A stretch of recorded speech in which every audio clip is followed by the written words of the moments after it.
Hello guys, welcome to this live stream. I'm Hugo, publishing manager at Voodoo. It's a real pleasure to have you here. We are with Paul from the studio Acid Cousins. Hi, really nice to be there with all of you guys to share the studio point of view. So as you may know, we are the creator of Flappy Dunk, and we'll be happy in the second time of the live stream to answer any question you may have around this game. And thank you, Paul. Yes, and we are here with Thomas, also publishing manager. Yep. So really good to be able to speak with you all again today. And as Paul said, we'll be really happy to answer all your questions and to have a really nice time. Yeah. So the program of the day will first start with Elite Jump, which is a big hit, and we'll try to understand and analyze the success of this game. Then you will be able to ask all the questions you want to Paul, which is here specifically for that today. And finally, we will finish with a classic Q&A by answering all the questions and all the interrogation that you have. I'll let Thomas start with the analysis of the success of Elite Jumps. Maybe you can start with the history. Yeah, it's always interesting. So first of all, congratulations to the guys over at H8 Games, who really did a great job with this game, as they did with their previous hit they made with us, Fire Rides. So for Helix Jump, it's a pretty classic prototype story. They sent over a prototype which was very similar to the finished game, with a couple key differences, which we really now understand were very important. First of all, the game was started out as an endless game, endless mode without the levels. And we decided to switch to levels before testing the game, as it's something we had started to see that might be popular. I stop you here, Thomas, because the leveling is really what made Elite Jump really successful. And we think right now at Voodoo that this is a trend that is very interesting and very important. The classic endless game, which is the case for example for Flappy Dunk right now, is a little bit outdated. I'm sorry, Paul, but that's true. It's a little bit outdated, and in the end, having this leveling system give a sensation of progression and a sensation of reward at each level in an endless also mechanic of the game, and that's reward a lot the player. And one thing I think also is really interesting with the leveling process, is, especially on a concept like Elite Jump, if you put it as a simple endless, each game can be really long. Or in opposite, if you don't want it really long, you have to have a balance in the game, really difficult to make. So the leveling process gives the sensation of steps for the player. He can have some pause and to breath and go to the next one. With a good rhythm. With an endless vision on this game, I think the user could be really annoyed about the length of each game. Yeah, absolutely. So it really gives short-term objectives on a game that normally wouldn't have any, apart from just beating your high score, which is not for everybody. So as we know, we're very mass market, and not everybody is kind of hardcore gamer, wants to get the highest score possible. Just want a nice time, want to play a fun game. Yeah, this is another point for Helix. It's not an idle game. It's not a game with huge meta game, incremental mechanic over it. It's very simple. It's just the core gameplay, the Helix, and simple as that. So it's really arcade games. It's also what it means is that it's also very mass market game that is appealing to men, women, children, old people, young people, and that's also one of the reasons why it is in the tops. It's because it's appealing to everyone. Maybe it can be explained by the design. Also, the design is also something that's very interesting. The guys over at H8 Games really read the market well and saw that 3D, it's very simple 3D design was effective and was popular at the time, and so they decided to make the game 3D.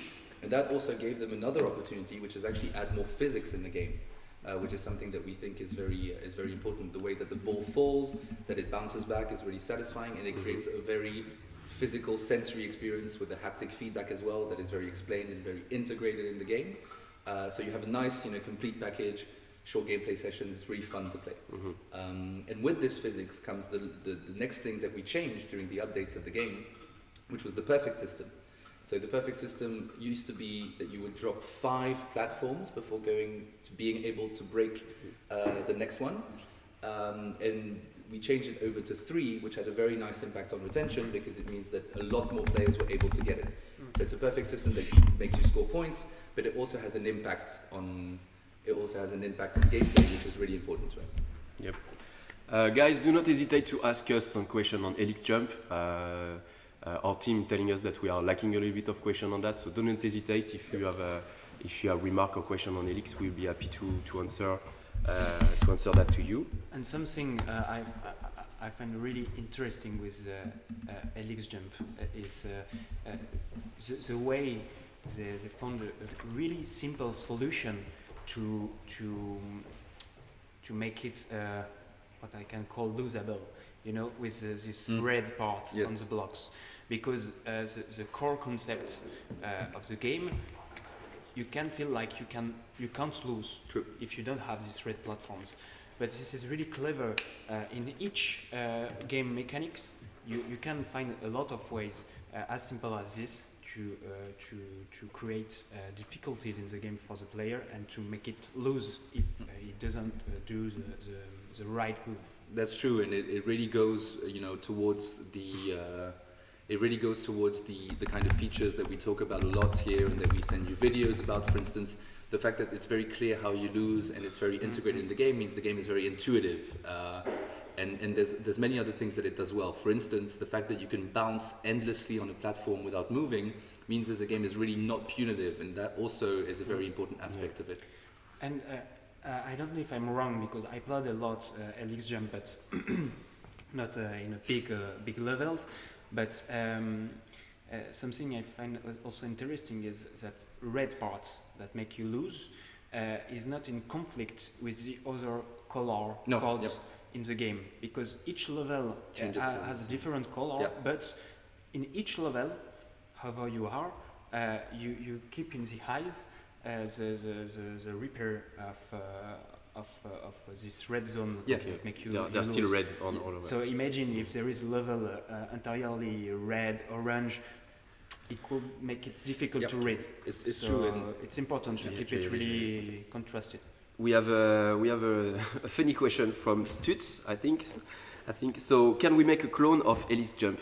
No, there is no point doing that. Not an exact clone, but obviously you can get inspired from the Helix, which is a very satisfying concept. The tower and the Helix. But obviously doing a clone would be useless for a very obvious reason. So thank you, Tuts, for your question, but the answer is no. We also have an interesting question from Spooky Mackie that actually kind of leads to the next thing we wanted to talk about, which is, should the levels get longer or harder on games with levels similar to Helix Jump? So yes, the levels do get harder over time, but not in the way that you might think, because the platforms are randomly put together at the beginning of every level, and it's just basically an order of difficulty. So the further you get, the more difficult platforms you're going to get, but the levels and speed are going to stay the same length, the same length and the same speed. And the interesting thing about the level length as well is when we published the game, the stats were already very good, but we tried to reduce the level length so that the reward of ending a level would come much more often, and that even more increased the retention and the number of games played of the game. And just one quick point, because from a studio point of view, maybe it's logical for a lot of you guys, but when you are creating a leveling based game, you have always a way with codes to find a mechanic with algorithm to make it scalable. Because imagine if the team of Helix Jump made each level one by one, platform by platform, it could be a huge, so big rocks. It could make like days and days to make the game. You can always create algorithms to say, okay, once we go to the level 2, there is X% of platforms, more platforms. The platforms are X% less larger. There is X% more red parts to make the player lose, etc., etc. You can create a leveling process totally automatized. Yep. Okay. Okay, let's move forward. Anything else you wanted to add on Elix Jump? No, again, well done to Oleg and Oleg, who made a really great game. Yes, congratulations, guys. Awesome. And so I think now we can spend a bit of time with Paul talking about the development and testing, long testing process of Flappy Dunk for a little bit. Yes. So basically, we came to Voodoo's in April 2017, and yes, I came to Voodoo in 2017 with my cousin. Yes, we are acid cousins, and if someone wonder, we are real cousins. Hi, And- Clem. Maybe he's there. Hi, Clem. Is there? Yeah, maybe. Yeah. Okay. I don't know. And yes. So the first game we proposed to Voodoo was Flappy Dunk. Basically, we benchmarked a lot of games of this type. Of course, the Flappy process created or yes, Flappy really trend. known. The Flappy trend created by Flappy Bird. We felt like maybe there was a good shot to do on this kind of concept. So we created. We make this benchmark and find games like Hop Hop Hop from Ketchup and another one called Jump Shot, but with really bad balance in the game. These games were really frustrating. The narration around the game were not so. So good. Yeah, and so good. cute. So Yeah, it was, yeah, was yeah, a little yeah, so bit relevant harsh. for Yeah. the user. You know, bit you too feel a abstract bit. also. Yeah, you feel a bit lost. And so yes, it was like a challenge. Hugo challenged us to say, okay, you have like 2 days to find a good game you can be able to do in like 72 hours. And we say, okay, we want to do this. He said, okay, when can it be ready? We said, okay, tonight. And we done the first version of Flappy Dunk in like maybe 5 hours. And we launched in test. And this is a really important point because it's like in the startup industry. Games, it's exactly the same. You really need to find, I know Voodoo already said that a lot of times, but you really need to find the core material of your games and test it directly. This is only when you test, then you can have the data. So I know as a studio it is really a big temptation to say, oh okay, we can improve this before to launch in test, we can improve also this or add these features, or no. You really have to be focus on the core concept of the games, and it can take like 5 hours to build. Okay. So then we launched in tests. Before, without the challenge, there was only the endless part of the game, and we had something like, if I remember well, 55% retention day 1 and 20 day 7, and then we decided to add. At this period, it was a paradox from today, because the leveling was not a real trend, and we decided to create something different of the basic leveling with really snackable challenge you can do in few seconds, but each challenge with a different mechanics from the endless version of the game. And it makes the game really complete, because you can have a lot of different feelings depending of the challenge you are experiencing, or if you prefer to train on the endless mode. Yeah, And, there's quite a few people at the office that went through every single challenge.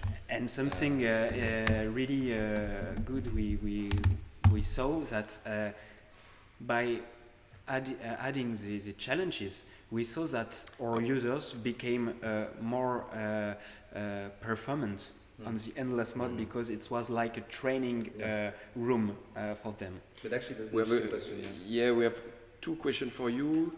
One I think it's Elliot Rudy. If you want How to read it. difficult do you think a game should be? like a Flappy Bird model where the game is so difficult that users get competitive with friends, or should it be progressive difficulty? This is a good question, and I don't have a real answer to this, because I think it from should my be- point of view today, Flappy Dunk compared to most of the Voodoo games is kind of one of the most frustrating of your catalog, and this is not what works Yeah, I mean, today.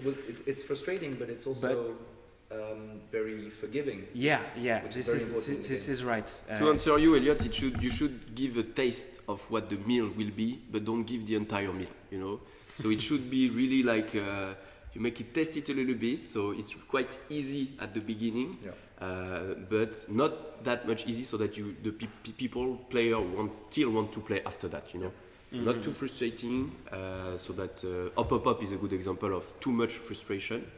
And Flappy Dunk is a very good benchmark in terms of balancing the progression of the player. Paul worked for hours, maybe days, doing the balancing, tweaking all the metrics, etc., to make it perfect. So I think it's a really good benchmark. This is an important point of Flappy Dunk, because it seems like a really simple game, and it is. But the balance, the physical balance, for example, if we put like 10% more gravity in the game, maybe the retention will drop like 10%. You see, so yes, this kind of data can be really important. Okay, we have another question from Tuts. Thank you, Tuts. Is Flappy Dunk 2D or 3D? It's I can't 2D. get my hand around that game. Yeah, it's 2D. It's 2D, right? 2D, yeah. It's the basketball with the little wings in white. Okay, thank you for this What question. was the CPI at the first iteration? The CPI was correct. It was not the best CPI ever, and at the same time we launched Flappy Dunk at the same time as Snake vs. Block, so it was a big challenge to be as good as them, because this is the best at the server of the server Voodoo. But yeah, it was pretty good. Where we gained really, it was on the retention and the session length. I think you have a job offer, Yeah. Paul, from Dia El Hak Yeah. Gedawari. Do you have a room for a new humble game creator? Maybe. Maybe we will see. Okay, next question. Yeah. We don't have one actually. What's the Oh, best thing yes. about working with Voodoo? Definitely Finally. it's free juice when you come to the office. No, it's a joke. The best thing, when we reached out to Voodoo's, to be honest, we reached out also to other editors, publisher, sorry, and some of them answered, some others not. And definitely what we loved starting with Voodoo, it was their interest about the team. They really invest in the teams they are working on, and not only the game. When we reached out to Voodoo, we had no games, absolutely no games. We sold our team has a studio able to do games really quickly with high retentions. So this is the first thing, really good thing we saw with Voodoo, and it is still the case. 1 year after, no. Well, that's nice. Cool, thank you, man. Interesting question, moving slightly away from Flappy Dunk, but interesting question from Xtech Studio. Should we start testing with minimum viable product, or should we add levels in shops? So if by levels in shops you mean kind of adding challenges and skins, then definitely the minimum viable product should be the first thing that you test, because that will be 90% of the success of your game. The core gameplay mechanic, your just core design, everything you have at the base is really going to basically decide if your game can be a hit or not. If you add all of these things, the skins, the shops, the challenges, the daily rewards, if you add all that in the game during testing, then sure, you might get a slightly better retention and slightly better CPI, but then if we launch the game, it will be very hard to get back the retention and CPI you're going to lose from the launch when we integrate the ads and everything. So we definitely need everything to be minimum viable product, core gameplay. If you want, just put a tap to start menu and a high score directly in the game scene, and that should be enough. Yeah. Really very simple, very clean. There is a long video about that on the dashboard that you can check. It's called the skeleton method, and it explains what we do basically, which is filtering the best gameplay, the best core gameplay, the best skeleton, and after you can dress them as you want. So don't put any metagame in your prototypes, just focus on the core gameplay. Having a leveling system is good also to have that directly in the prototype, because there is It's the trend. but it's the trend, it's the actual trend, and it's really simple to go from an endless to directly a leveling system. Simple as that. So it's levels as in helix jump, but not the challenges and everything, which takes a lot more time. You should test it fast, Yeah. basically. Question for Paul, actually. Yeah. Yes. How has the relation evolved over time with Voodoo? Terribly. Very bad. So if I'm here, it's a good sign of the evolution of the relation. So what can I say? It is really good for one of the, I think, oldest studio working with Voodoo. The most impressive things I found is the evolution of their processes internally to make it each time easier day after day for studios to be tested, to implement everything needed in each game.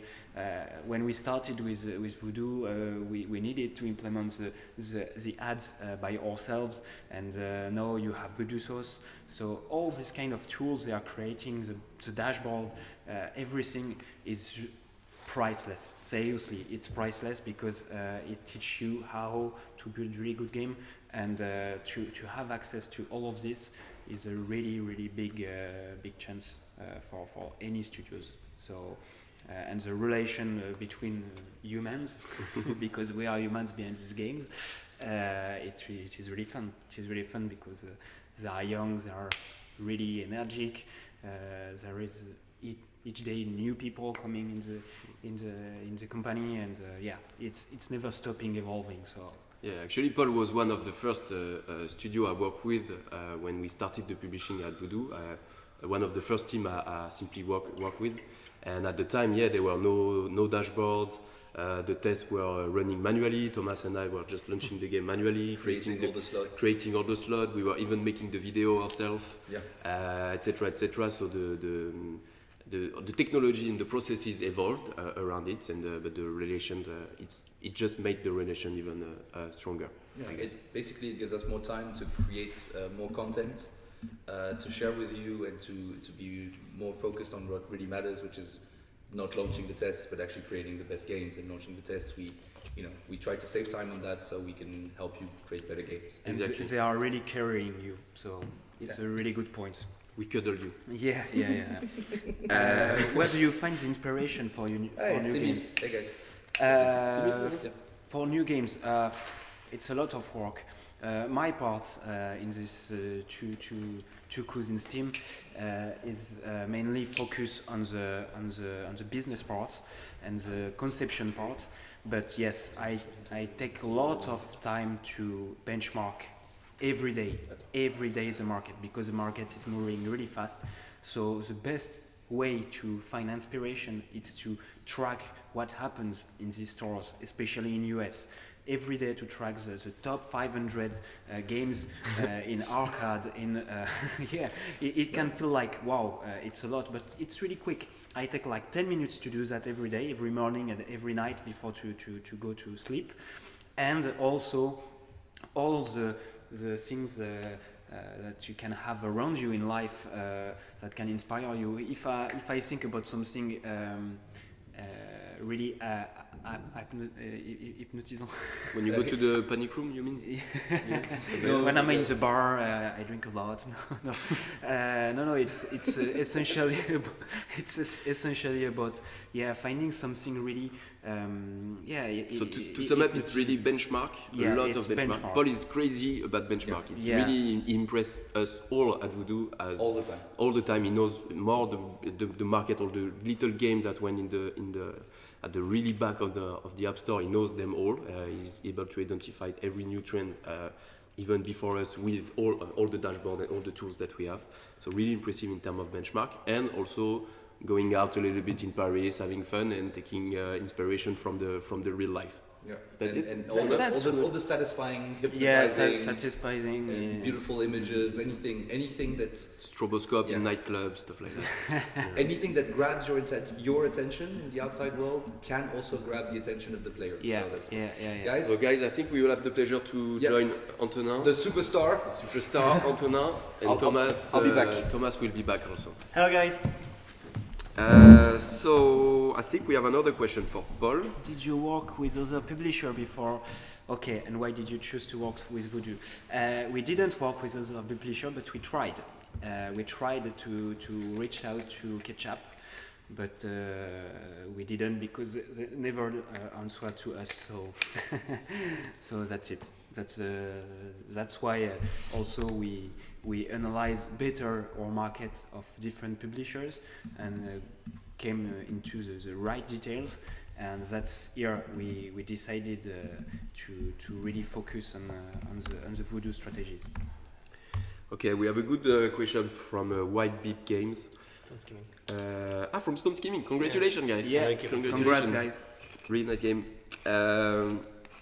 So the question is, what strategy can be used when the retention is good, but the CPI is not?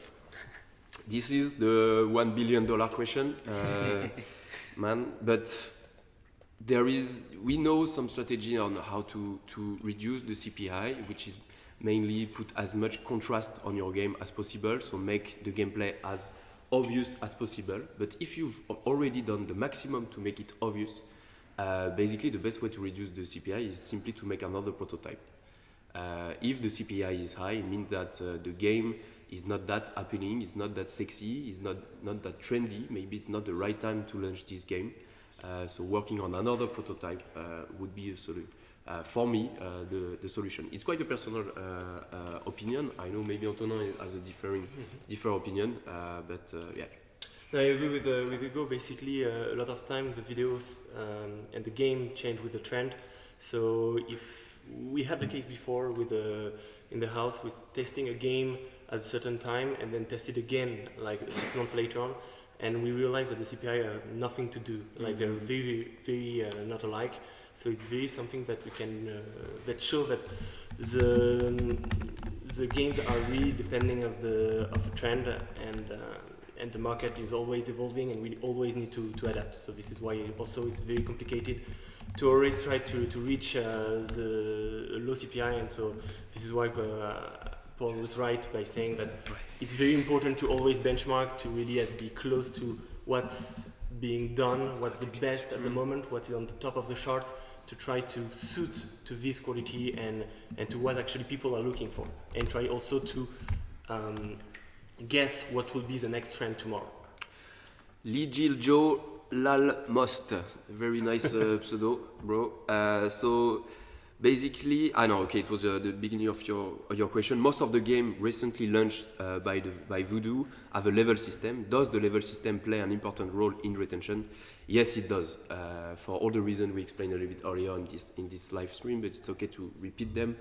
Basically, it gives a better sensation of progression and a short-term goal to the player instead of having a classic endless game where there is no no short-term goal except beating your high score, which does not happen that often.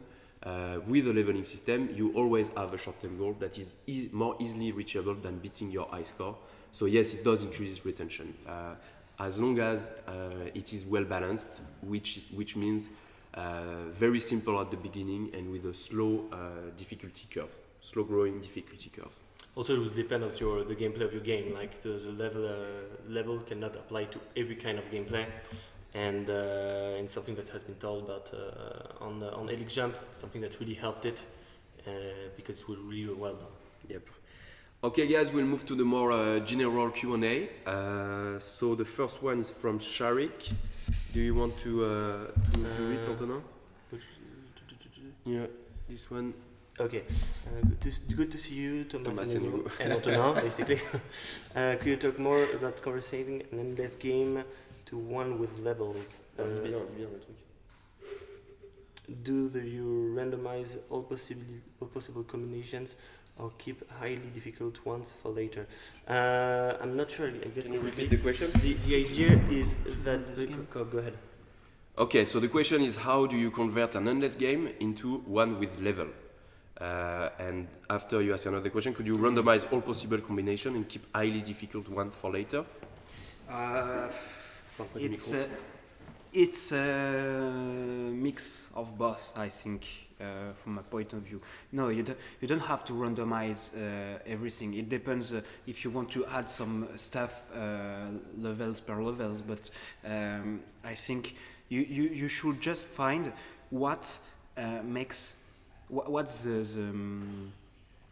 parameters of your games, okay, that resumes the mechanic that makes the game more difficult. For example, the speed, the frequency of the obstacles, things like this. And you should create a whole algorithm to scale this difficulty, to make it progressive level by level, like I explained before, and to say, okay, level 2, this is 1% chance to have this kind of obstacle and 20% speed. Level 2, 22% speed and 2% To sum up, Sharik, basically you take your endless game, you curl it in different chunks. You can do this. And you just change the distance that the player has to cover in order to finish the level. And if you are on it, you can also add more difficulty into the obstacles that you will have in your game. On Helix Jump, it could be like spikes after the level 10, for example, spikes on each platform. But it's really simple. You take your endless game, curl it in chunks, and after it's just the distance of each chunks that will move, that will change. Sorry. X Tech Studio. Should we start testing with minimum viable product, or should we add levels and shops? Already answered, and you should start with already levels in your minimum viable product. How many install per day? Good CPI in testing. I think we have a video on that on the dashboard. It's 400. I think it's less than that, but we can consider it like around starting at 200. We're starting to guess that it's an interesting CPI. So this is why also it's very important to get close to your data. Very soon we'll have a video on how like to be able to well navigate on games analytics and also on the dashboard, of course. So yeah, I encourage you like to always check all that. Martin Olofsson, hello guy. So basically when the game has been put in testing, does that mean the ad campaign has started already, or will it start the next day if that was submitted today? It means that the ad campaign has started, so it's already started. Simple as that. Yeah, normally you have also the end campaign that is yeah, you will have the date of the end of the campaign as well on the dashboard. But if there's no user coming on your app, basically it means that the test is over. Dan Lespec, why do you have to use a 30-second only gameplay video, knowing that some tips, noobs versus pro, can increase CPIs? It's very simple. We test so many games. We don't really have the time to optimize each video for the testing. And even if we could, there is no point to doing that because all we want is a relative answer, you know. And we want also to have a standardized videos. We want everyone to test the same video, otherwise the testing won't be relevant anymore. Nothing to add on that. I think Corentin, new publishing manager at Voodoo, will take my place. I'll be back in a few minutes. See you guys. Hey guys. Good to be here with everyone. Okay, I'll let you start. Which one is it? This one? Yeah. So the question is from the notorious Dunning-Kruger effect. And the question is, which game is doing better in terms of CPI and retention? Baseball Boy or Helix Jump? So the question is kind of tricky because it depends, of course, where are you talking on the project? Like, is it in prototyping or after? But both of the game was doing like quite as same, if I'm correct. The CPI was very, very low. It was impressively low. So and the games were launched at different times. So obviously the retention on Baseball Boy and the CPI on it was very different from Helix Jump. So one was already quite mature. It had already it had gathered quite a large audience, whereas Helix Jump was just coming out. And then that situation then changed and reversed, and Helix Jump gathered a bigger audience, and Baseball Boy had the opposite journey. because it was simply out for a longer period of time, which is normal on this market. And am I right if I say to the studios to have good ideas about which game has better CPIs than another is to look at the charts? Yeah, Because also it the has charts traduce the number of downloads, and less your CPI is, more you can have downloads, so you will be higher in the charts. it's linked, but it's not also. It's not 100%. It doesn't mean that the 21st is higher than the 22nd. Yeah, that's right. So another question from Fernando de Freitas. Does anyone know how to test your game with game analytics on Android instead of iOS?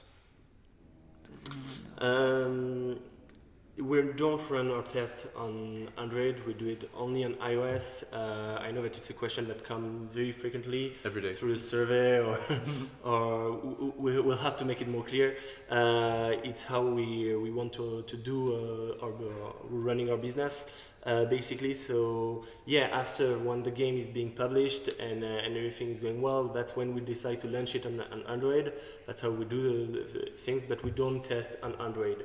We know how the market works on iOS, and we know that if a game is working well on iOS, we'll be able to put it also on Android. The other way around much more difficult for one, and second, it doesn't really interest us. Does the game? Go on. Does the game need to reach the new user target on the day after the testing begins, or does it need to reach it by the end of testing and maintain the target after testing? It needs to, not maybe the first day, because if the game launched in test, for example, in the middle of the day, you will don't have a full day of data. But from the first complete day, you should have the right number of users, and you will see it will be constant. The only scenario you will have more new users than at the end than at the start, it's because you put some evolutions in the game. You make some release to improve the CPI or the retention, or maybe Voodoo is making tests with the CPI. To complete the answer of Paul, is that now our test is running for 4 days. So this is why when you're looking on Games Analytics, you have the feeling that it's on 5 days. The reality is that because we really want to look at that the 3 days of testing, and so at the beginning and so the first day and the last day we'll have, like, of course, some user that will be less than in the middle, but it's basically in the middle for a current day. It should be something that is approximately the same. And to answer to come back on one of the previous question, it's something that we expect to be like at least at 200 users. Yep. So next question from Martin Minville. Should you add another 2-3 days of work on gameplay tuning, or test CPI as soon as the look and the game loop is ready? I think it's not one or the other. These two situations aren't mutually exclusive because you're not looking at the same thing. So for CPI, you can test straight away and get a pretty good idea of your CPI. And what you can also do after that is, whilst you're testing out the CPI on the market, you can upload new builds on the fly of your game. So those two aren't mutually exclusive. You can test CPI first, and then continue also improving your gameplay. Okay, thank you very much, Guy. I'm just gonna change with Thomas. Welcome back, Thomas. Hey again, everyone. Good to be back. So what's the next question? Next question from Dmitry Pavlenko. Yes, very interesting. How do you decide when the prototype is ready for testing? I mean, the art, effects, etc. How do you decide that it's enough and you don't need to add more stuff to start the test? Yeah, it's a really good question, and again, I invite you to go check out Hugo's video on the dashboard, because the skeleton method, which actually goes quite a lot in depth about this. But overall, we need the game to be polished and playable and without bugs, because otherwise that's going to hurt your retention. It needs to be clean, but we really just need the gameplay. And design can be very, very simple. As you see, we talked about Helix Jump a little back. The design is very simple. There's not a lot of, design work, and there's effort, but it's not very detailed. It's not artwork, etc. It's just very clear, very simple design that only serves the gameplay. So really, just the core gameplay and the design needs to be just enough so that users want to play it, but you don't have to spend weeks on it. As we say, many times, ideally you should spend 1 week on a prototype max, because that's like the right level you want your prototype to be at. Yes. Speed of execution is very important. Yeah. The market is super competitive, so being the first to the market is very important. So you shouldn't spend time working on the art of your game, but it shouldn't prevent you from releasing your game. You shouldn't spend too long on that. Just a quick note, Vladimir Anshuk, do I need to promote the game during testing? No, absolutely not. We're taking care of the testing, just stay as discreet as possible. We'll see all about that once the test is over, but for the moment, we take care of it. You just put it on the App Store. It's very short, it's 10 days max, just a few days of testing and then you'll know.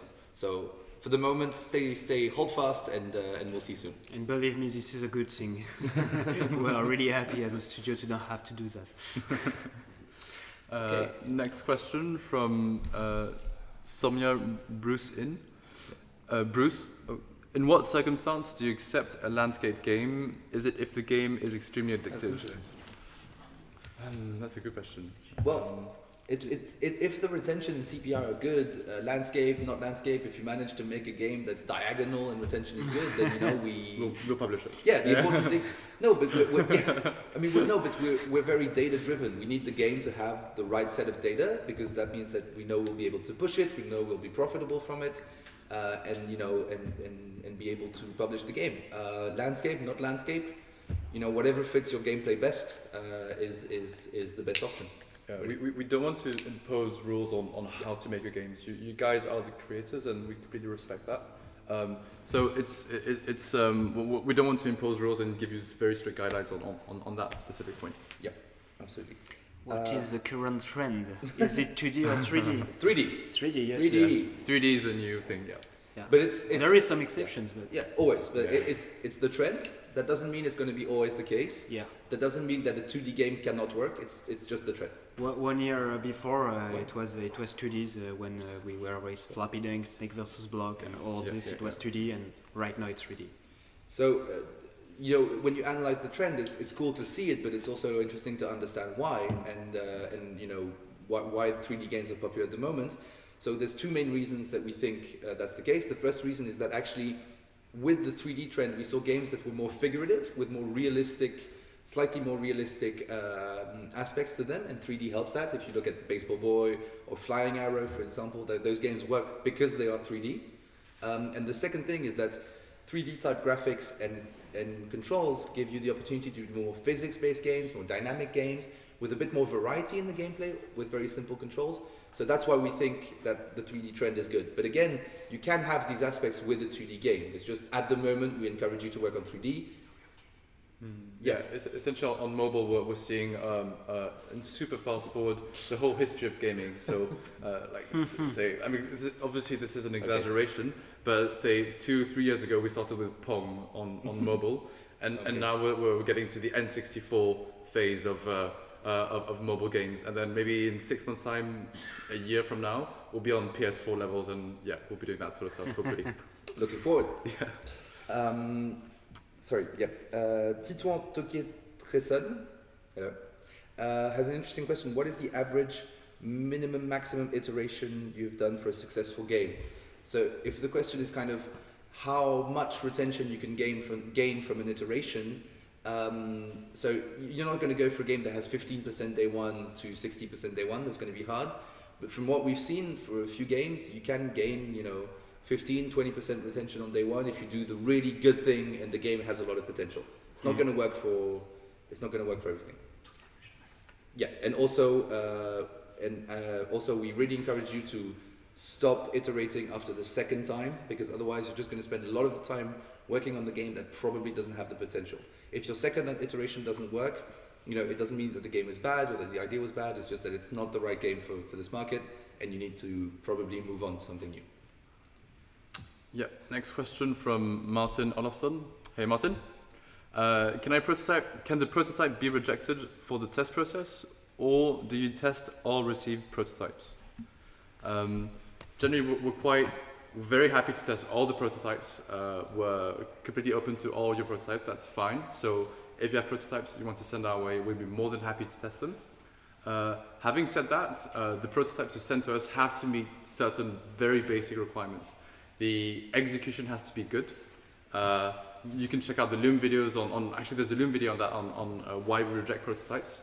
Essentially, we reject prototypes for bad execution because the gameplay was already tested and because it's a copy of an existing game. So essentially, we're happy to test all of that, all the games that don't fall within those categories. Yeah, we really, you never know when the next hit is around the corner. You never know which gameplay is going to work. So we really encourage you, don't censor yourselves. Send us what you got, and we'll always have a look at it. Just a quick question that kind of goes within that vein from Multi-Devon13. If a game fails in the testing phase, do you give reviews and feedback to the developer? So that's a very interesting question. It's something we're working on very hard at the moment to create a lot of systems for you guys to get reviews and feedback for the prototypes. So when the testing is over, you will very soon be getting emails with specific data, specific comments that can help you improve the game if necessary, or that will encourage you to move on to a new prototype if the game is under a certain level. So we're working hard on it. Be patient for another couple of weeks with us, because we're going to get it soon. It's coming really fast. It's our main target. And currently we have feedbacks. Yes, there is kind of basic feedbacks. And but you should keep in mind that if your game doesn't work even after 2 iterations, the only main feedback you have to keep in head is it is not the right game. Yeah. It is not the right game, the right target, the right moment. So you should do something radically different for the second one. And actually, Junior Pro has a question that kind of follows what you say, is what happens to a game that you think is very good but has low retention. So again, retention is not a value it doesn't show the value of your game, as an object. It's just seeing how your game performs with the people we target as an audience. If your game has low retention, unfortunately we won't be able to publish it. That doesn't mean that it isn't good. It's two very different things in the end. Recently we tested a game with Acid Cousins. We were all excited about this concept, and surprisingly the retention was really low, the CPI really high, so okay, we really loved this game, but we give up. And this is a really important insight. You should not fall in love with your prototypes. True. This is just code, so don't be in love with them, because it's a huge mistake. If it doesn't work, just give up and do another project. Start from scratch. But do not try to reuse the base of your game. No, try something radically different. So that's very true what Paul says. You need to fail fast when you fail, so that you can succeed a lot more afterwards. And do not be scared about failure. It's part of the learning process, and you can learn a lot through your failures. Looking at the data, learning from it, and it's part of the journey. It's all good. And another place that you can learn is doing benchmarks. Actually, the notorious Dunning-Kruger effect, very cool name. How long does a market trend typically last? For example, trend for baseball boy type games, is it over already or still trending? So that's quite interesting. It depends on the trend. Some can last a really long time. Flat games during the time of flat design games during the time of Snake vs. Block were popular for a very long time. Maybe we'll see that the baseball boy type trend will last less long than that. We are seeing kind of a bit of an acceleration. Trends seem to last a tiny little bit less long. Yeah. But you have two types of trends also. You have some kind of small trends like car games or flying games, which are short, and then you have the long-term trends, 3D, arcade, and those can last for 2 years. You have to see the difference between what is just a style trend or like a meme trend and an actual gameplay long-term trend. And you can also take the risk of creating a trend. And that's a success. For example, with You're Flappy right. Dunk, we didn't take risk on this point, but it was a hazard, a chance, I don't know. But we created a trend on the basket games. Since we launched Flappy Dunk, we saw thousands of basket games, and during 3-4 months, we saw maybe 10 new games per day about baskets. So you don't know. Maybe you have something that will launch a new trend, and I think Baseball Boy did. With Absolutely. Baseball We're Boy. seeing, Baseball Boy really launched a trend. We're seeing a lot of games like this on it. So I think we're going to welcome Thank you, Hugo guys. back to the Thanks to the a lot bench. for this, guys. I have to bounce, but I'll see you soon. Bye. Okay, Hugo, we have Hey guys, I'm back. we have a question for you from JM Oh, Leonard. perfect. What can be done when you have a low CPI but you need to raise the retention? When you have a low CPI and you need to raise the retention, you Leveling. need to take a look at all the Loom video we have on the dashboard, and basically here you have a specific process on how to improve the retention. I invite you to go see the Loom videos, but very quickly, first of all, you make sure that your game respects the basic guidelines of ultra casual, which are YouTubeable, snackable. The game needs to be also system one, forgiving, and I always forgot the fifth one, which is interactive, so giving feedback, right feedback to the user. If you already respect all the basic guidelines, then you can go into the more nice to have guidelines, rules, sorry. So then you make your game more contemplative. Dune is a good example of a game that is contemplative. Also, you can focus your effort on making your game having able to make a small action that generates a big reward. Baseball Boy is a very good example of this, Also contemplative. and is also contemplative. You're right. And after that, if it's not enough, you still have the gameplay features that are able to implement. There are also details in the Loom videos, and basically here you have adding a perfect, adding a zoning, adding a fever mode are really strong, and also it's also possible to add an incremental. The haptic vibration is also very, very powerful. As long as you integrate it well, we will create a Loom video and some spec about how to implement perfectly the haptic video in a game. Yeah. Again, as we said before, and as Hugo repeated, we are working a lot on bringing you a lot more content, and that's only going to get faster over time. Just a quick question from Marcus Dobler Applications. If I do a lot of testing and the games do not get the targets metric, do you stop working with me? No, we will test all your games. We are very happy to keep working with you, and we have a good example. We will never stop working with you. Yeah, this is a good point. Yeah. And this is true. If you are willing to keep on making prototypes, there's a good chance that you'll get there in the end. And we want Actually, to do the that more you fail, the more we will be careful, because the more you fail, the more you are close to success. Yeah. It seems really very easy sentence, a very American dream sentence, but that's true. The more you fail, the more close to success you get. So keep failing, guys. And to make the transition for Wait, the acid question cuisines, for you. how many games approximately have you already tested? In our case, I think we tested like 10 games. 10 games. The first one was Flappy Dunk, so it was a good shot. And No, it was a Mad One before. The first Oh one was yeah, Mad One. it was a soft. We tested. We did. I know you're not 1 proud year. of it, but it was We Mad are One. proud. It was the first game, like 1 year before, and yes, we tested it to see how the process of Voodoo was, and it was really interesting to see that, and that our game was a shit. So around So, 10, so they are really good. yeah. Those guys have a very good conversion rate. We have also some other studios that tested more prototypes, but yeah, around yeah, I think around 20 prototype is a good number. So NSA asks the question: do you take care of updates after a game is released or not? So we will definitely be in very close contact with any studio we publish a game with. Create a lot of support material, be in contact on a daily basis, help you through the process. But it is, a relationship that we need to keep on having together. So we will discuss all the updates, do A/B tests, discuss all the results, but we will ask the studio to actually be, physically making the updates and uploading the new builds. Yeah. But again, this will be on our iTunes Connect account, and we will be very careful to make sure that everything is clear, understood, that the relationship is good, and that we understand each other, as well as possible.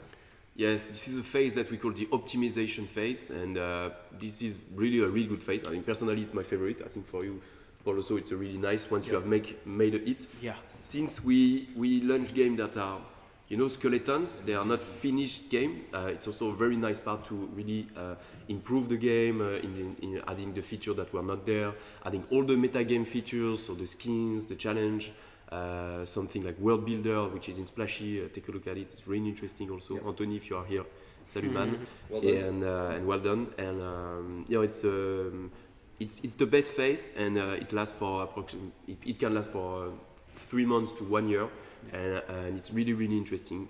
And this is where also you get the knowledge on what is really working, what is really improving the retention of a game. And we are still in Flappy Dunk releasing some new features even 1 year after. So. Yep. Tuts, again with the very interesting questions. Thanks for your questions. Really, 45% retention on day one, but my CPI is $1.30. Why can't I iterate? Too bad. So unfortunately, this is really an example of interesting day one, but CPI that is too high from our experience to get down to the levels that we need. Getting down a CPI from $1.30 to what we need to publish, we've never seen that done before. It's $1.30 is unfortunately too high. We encourage you to think about what made your day one interesting, what made it promising at 45. Use that and maybe drop all the things that are too complicated, not intuitive enough for the player on your video, and start with a new prototype using that info. Mm-hmm. Basically, what you have here is something that is fun but not sexy. So the retention is if your game is fun, and the CPI is does your game is sexy enough so that I will see an ad on Facebook and want it to play. It's quite fun because you have 45 day one, but it's really not sexy because you have $1 CPI. The sexiness of the game can be, the design is really low, has a really low impact, maybe 20% of impact on the CPI. It's mainly the gameplay, so it's a little bit paradoxal between a gameplay that is quite fun but not sexy. So you really cannot do a lot about it. And the third factor would be the trend. So it's not over. If this game has a high CPI right now, it might be not the case in a few months, in 1 year. That's the only answer we can give you. I know it's a tough situation to have high retention and high CPI. It's quite frustrating. Yeah. But generally, the best thing to do is to keep prototyping and just make another game.